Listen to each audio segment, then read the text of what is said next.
I'm Baratunde Thurston, and welcome to Clarify, the show bringing you the facts that can help inform your 2016 election decisions.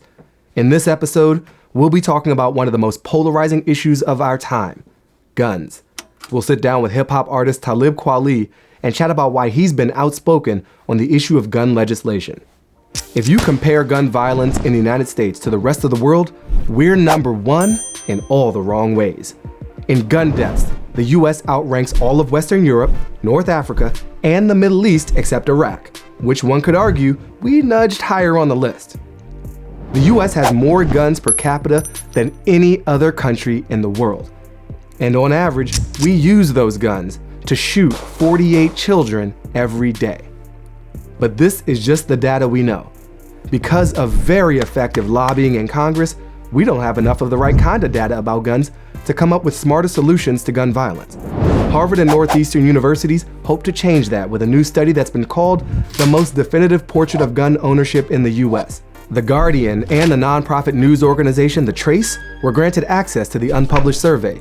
It revealed that 50% of all guns owned by Americans, that's 265 million guns, are owned by just 3% of adults.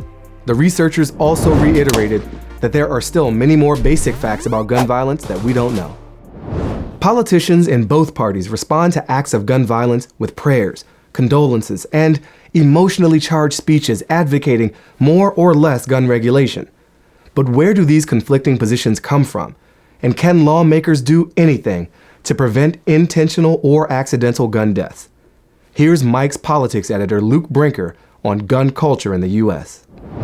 Talk to me more about this emotional attachment Americans have to guns. Are we unique in the world in that? Are we a part of a special club? Or are we like everybody else? We started obviously as a country that was heavily rural, where people, had a gun culture, and that still exists in a lot of ways. And there is a very deep strain in this country of loving guns, of owning guns, of seeing guns as these important symbols of freedom and of independence, and as a right that people can't take away from them. Can you share some numbers about what gun violence or what gun deaths look like in America and what causes them? 33,000 people a year are dying because of gun violence. And it's a problem that, really sort of has eluded a solution, but it's certainly something that you don't see in other countries the same rate you see here. A thing that surprises a lot of people is that of those, about 21,000 are suicides. So 2/3. Exactly. Jeez. And, you have another 1/3 that is a homicide. It could be just one person killing another. It could be part of a mass shooting. The mass shootings are a pretty small number of that. Yeah. And then there's an even smaller portion that are just accidental discharges of a firearm. Those are like the freak incidents that you hear about. The CDC research in terms of, the scope of the problem is somewhat limited because of restrictions that Congress has put on its research. So there are a lot of areas of this whole debate that we really don't even know what the data is, what the solutions, if any, are. Mm-hmm. And that's a large part of the frustration on the part of people who think that we need to tackle this problem in a different way than we have. We study and track a lot in this country. We track our steps, right? We study caloric intake from Doritos. Like, there's a lot of data in this country. Why is there any restriction, or what sort of restrictions are there on gun violence data, and why are they in place? A lot of Republicans, pro-gun people in Congress were worried that if you examine this as a public health issue, then that's going to lead people in the medical community, people in the mental health community, to start to recommend, steps to actually restrict people's access to guns. And that is why many people are saying, look, when you have 33,000 people a year dying, there is a public health component to that. Even the suicides, there's a mental health component. That is public health. But it's not currently allowed to be researched as a public health issue. And people look at that and it makes very little sense to them. This concern about restricting anyone's access to a gun or the ability to own a gun, clearly coming more from the right than the left in this country, and I assume connected to the National Rifle Association, the NRA. What has their role been in they've been around for a very long time. They have, yeah. And I know that their position around forms of gun reform and gun control have shifted. Can you break that down for our viewers? One of the things that really surprises people about the NRA is that not only has it existed since 1871, but that it hasn't always been this sort of, totally anti-gun control organization that it is now. It sort of started as like a hobby organization for people who hunted, for people who collected guns, for people who just saw that as part of their culture, which we were talking about earlier. Like ham radio operators. Like they'd have something a club, like that. So they had their National Rifle Association. Yeah.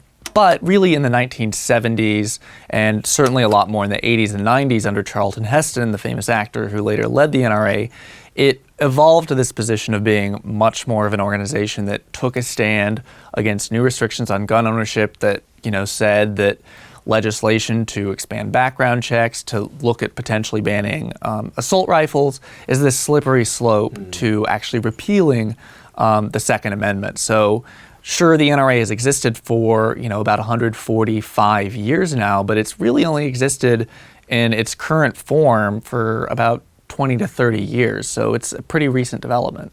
Is there a secret plot to take everyone's gun?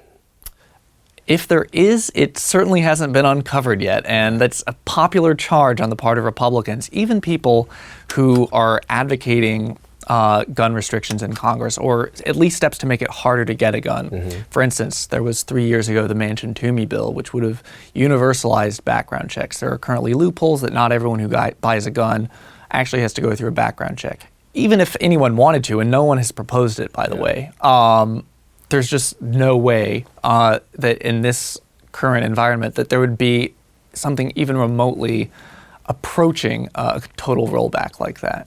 What are among the scores of potential gun reform, gun control, gun safety legislation that has been proposed?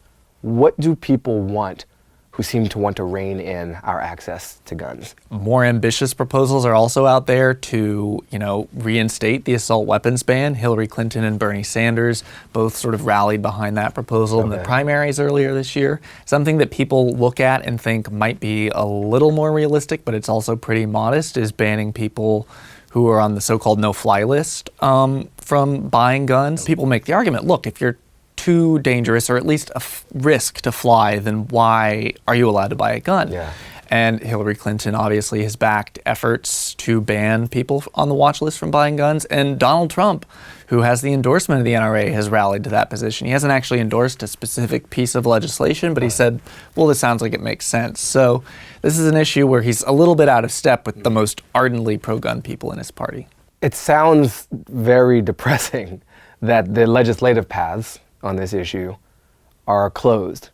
Are there other ways to reduce the level of gun violence that's happening in this country, short of Congress studying it and acting on it? So there are a lot of different things that are being done, that can be done, and that actually have a good chance of being done in the next few years. Oh, great. So we'll see what happens. Yeah. But number one, guns are a cultural issue. Yeah. And I think in a lot of ways we can see the culture changing very, very, very slowly before our eyes. People who didn't grow up in sort of that rural culture, who grew up anywhere and they just saw places like Sandy Hook being shot up, they don't really want a part of that gun culture because, fairly or not, they sort of see it as inextricably linked to some of these horrific incidents we've seen. There are also technological things that have been discussed, which are also pretty controversial. There's so-called smart gun technology, where essentially it sounds smart, doesn't it? It sounds sort of intelligent. It basically, if the fingerprint that is trying to discharge the weapon is not an authorized fingerprint, whether it's a gun owner, family member, etc., then it won't discharge. Does this frustrate you? Like, as an editor, as a journalist, as someone who's like observing, when I ask you to step into the void a little bit, do you see this in action and ever get bummed out? Well, I think, again, it all goes back to trying to enlighten, inform people. I think, you have to hold people accountable. I think that, sure, members of Congress should be able to take whatever votes they want to take. The NRA is allowed to advocate whatever position they want to advocate. But, you also need to shine a spotlight on why they're advocating those positions. You need to shine a spotlight on the real human consequences of the positions that these groups are taking. And I think, will it lead to change automatically? We've clearly seen that that's not the case, but it's, to whatever extent we can, we have to at least ensure that the public has all the facts and has the information necessary to make, hopefully, some informed choices about this issue. Well, thank you for helping provide some of those facts, a lot of that information, and not being a dickie in the process. Well, thank you. I've enjoyed it. Good.